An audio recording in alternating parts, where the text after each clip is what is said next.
जब से टूटल बदिल के नाता, मर जाइब ऐसन बुझाता।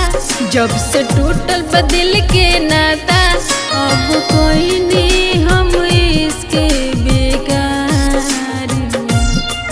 दिल टूटल बस के यारे प्यार में, दिल टूटल बस के यारे प्यार में।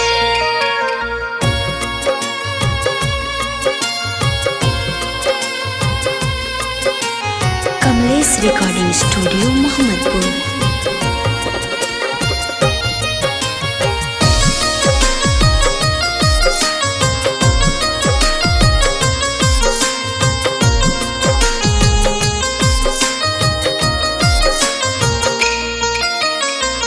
रहे अनजान बन गइल जान, सखी रे दिल में समाई के। रहे अनजान बन गइल जान, सखी रे दिल में समाई के। कहीं मिले न हमारा सुकून, दिल में बाटे ओकर जुलूम। हरदम अखिया रहेला इंतजार में। दिल टूटल बस के यारे प्यार में, दिल टूटल बस के यारे प्यार में।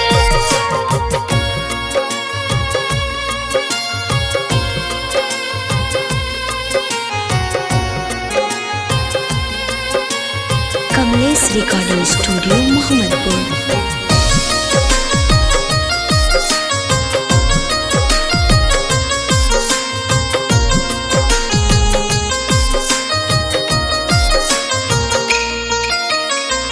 बन के संगतिया बीतैलक संग रतिया, छीनलक ममता के आजादी रे।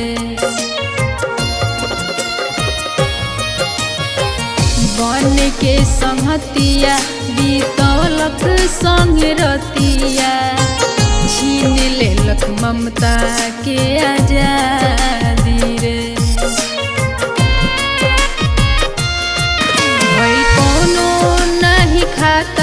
तब तुरलस हमसे नाता, केहू